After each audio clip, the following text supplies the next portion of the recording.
Most important principle, invest in yourself. Invest in yourself. Guys, ये सबसे ज़्यादा ज़रूरी है। अगर आपको कैटरपिलर से बटरफ्लाई का रूप लेना है तो इससे ज़्यादा इंपॉर्टेंट स्लाइड आपकी ज़िंदगी में दूसरी नहीं है। If you do not like the output of your life, then you must evaluate the input.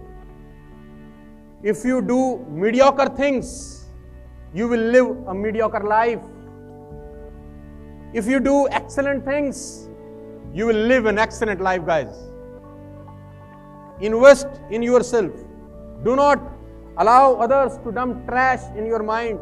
लोगों को मौका मत दो अपने दिमाग में गंद भरने का. Every thought is a seed. हर विचार एक बीज है. If you plant an inferior seed, you cannot expect a superior fruit. अगर आप एक औसत दर्जे का बीज बोएंगे तो शानदार फल फ्रूट कभी नहीं आएगा. Input determines output. Garbage in garbage out. जो अंदर जाएगा साला प्रोसेस होके बाहर वही आएगा.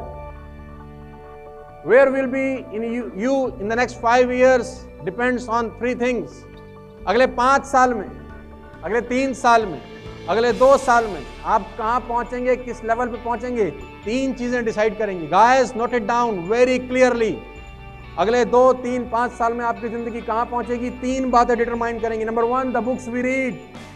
कौन सी किताबें हम पढ़ते हैं. The movies we watch and the company we keep. कौन सी किताबें पढ़ते हैं, क्या देखते हैं, हमारी आंखें क्या देखती हैं, और किन लोगों के साथ रहते हैं. ये 3 बातें आने वाला भविष्य डिसाइड करेंगे. गाइस,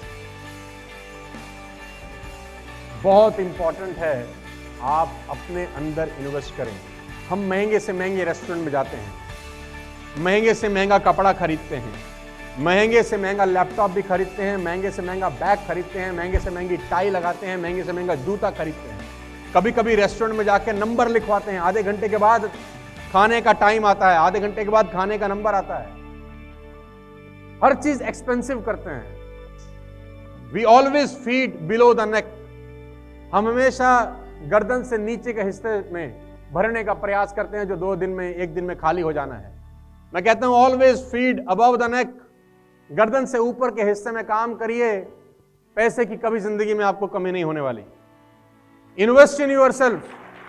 आज जो आप कर रहे हैं ये उसी का एक प्रोसेस है. आज जो आप कर रहे हैं ये बिल्कुल ठीक है कि आप अपने आप में इन्वेस्ट कर रहे हैं. अपनी संगति का विशेष तौर पे ध्यान रखिए. फर्ज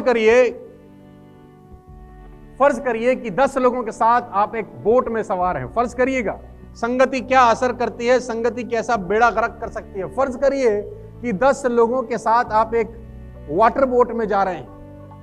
10 लोग हैं उस बोट पे, सबने अपना अपना टिकट बाय किया है. अचानक एक आदमी निकला, ड्रिल मशीन निकाली और अपनी कुर्सी के नीचे छेद करने लगा.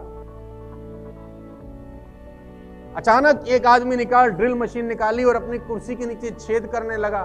तो आपने पूछा कि भाई ये क्या कर रहे हो. उसने बोला तुमसे मतलब, मेरी कुर्सी है, मैं अपनी कुर्सी के नीचे कर रहा हूं, तुम्हारी कुर्सी के नीचे नहीं कर रहा.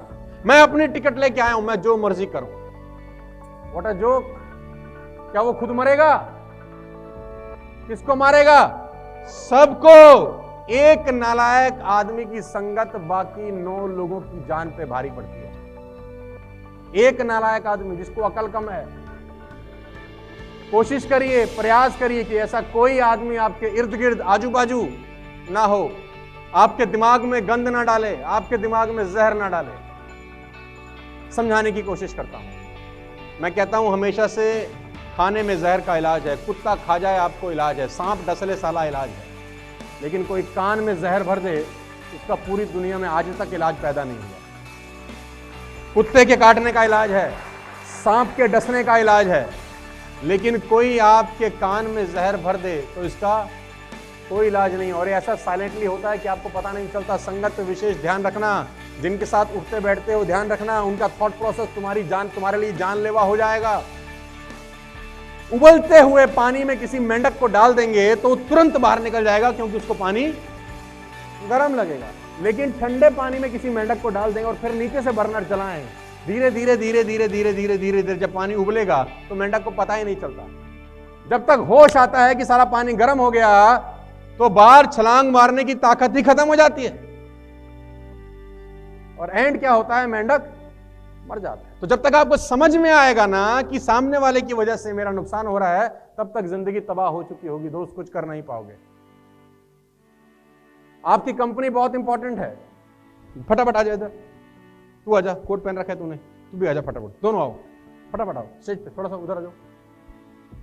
इनका नाम पूछते हैं, तुम्हारा नाम? सूरज, तुम्हारा नाम?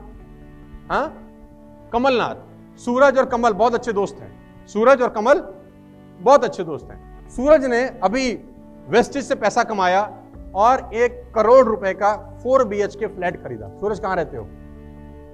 हनुमानगढ़। कहां पड़ता है ये? राजस्थान में। तो राजस्थान में हनुमानगढ़ में सूरज ने 1 करोड़ का फ्लैट बनाया, चमचमाता हुआ मार्बल लगा हुआ है, बेडरूम में शानदार बेड है, ड्राइंग रूम में शानदार सोफे लगे हैं, शानदार पेंटिंग लगी है, बढ़िया सी किचन है और पूरा का पूरा घर जैसा सूरज चाहता था वैसे बनाया। ठीक है, पूरा नाम कमलनाथ। अब कमलनाथ इसके दोस्त हैं। एक दिन सूरज से मिलने कमलनाथ आए, सूरज ने दरवाजा खोला और कमलनाथ के कंधे पे एक गंद का बोरा था। क्या था? डर्ट, गंदगी थी। और जैसे ही सूरज ने दरवाजा खोला, कमलनाथ सीधा अंदर चले गए और वो पूरा का पूरा बोरा ड्राइंग रूम में ऐसे, उसमें गंद था, मल मूत्र सब गंद था। अब बड़े अच्छे दोस्त हैं, क्या करोगे?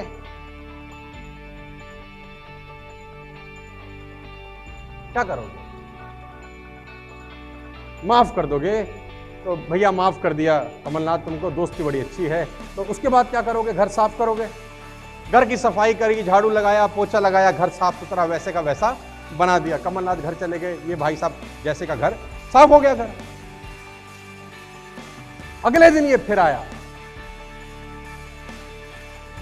टिंग टोंग किया, सूरज ने दरवाजा खोला, कमलनाथ के हाथ में फिर बोरा और दंदनाता अंदर गया, अब रसोई में फेंक दिया, किचन सारी की सारी तबाह कर दी। अब क्या करोगे?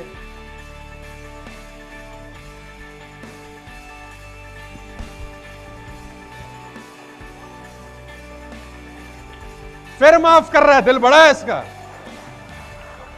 इसका दिल बहुत बड़ा है, फिर माफ कर रहा है। तो कमलनाथ भाई तुम्हें फिर माफी मिल गई, इसने फिर अपना पोछा उठाया, वाइपर उठाया, झाड़ू उठाया और फिर से सब सफाई कर दी, क्योंकि सफाई तो हो सकती है, साफ हो गया। कल फिर आया और बेल बजी, टिंग टोंग, सूरज ने दरवाजा खोला, उसने बोला हट, बोरा उठाया और इसके बेडरूम में, अब क्या करोगे हुजूर?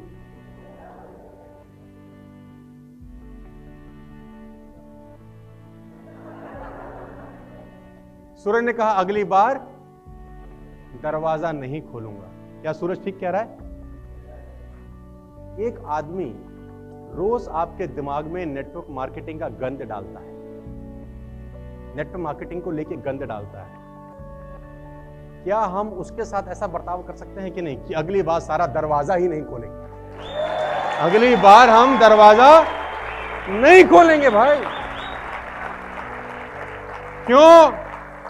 क्योंकि घर साफ हो सकता है, साला ये एक बार कचरा डला, एक घर से एक ही घर बनता है, इस दिमाग से 1000 घर बन सकते हैं। एक घर से एक ही घर बनता है, इस दिमाग से 1000 घर बन सकते हैं। तो किसी व्यक्ति को अलाउ मत करना कि तुम्हारे दिमाग में नेटवर्क मार्केटिंग को लेकर, वेस्टेज को लेकर किसी भी तरह का कूड़ा कचरा डालने की कोशिश करें। एक बार समझाना, दूसरी बार समझाना, तीसरी बार दरवाजा, तुम तो शरीफ हो दरवाजा बंद कर रहे हो, हम तो कुछ और करते हैं। जोरदार तालियां दोनों के लिए होनी चाहिए, कम ऑन, थैंक यू। सारा का सारा खेल संगति का ही तो है ना यार, है ना। वो एक बाज का बच्चा गलती से साला मुर्गियों के बीच में चला जाता है, सुनिए ना कहानी। वो बाज का बच्चा गलती से मुर्गियों के बीच में जाता है, वैसे ही रहता है, वही कीड़े खाता है, वही घास फूस खाता है। वैसा ही बन जाता है। एक दिन बाज को उड़ते हुए देख के अपनी माँ से पूछता है, क्या गजब पक्षी है माँ। उसने बोला, हाँ ये पक्षी बहुत गजब है, बड़ा ऊंचा उड़ता है, लेकिन हम नहीं उड़ सकते। तो बोलता है ओके। फिर वो कीड़े खाना शुरू कर। पक्षी तो साला बाज का था, बच्चा तो बाज का था, किसके बीच में चला गया? तो भाई मुर्गी के बीच में मत रहना, हमारे जैसे निशाचरों के बीच में रहना, बाजों के बीच में रहना, है ना। निशाचर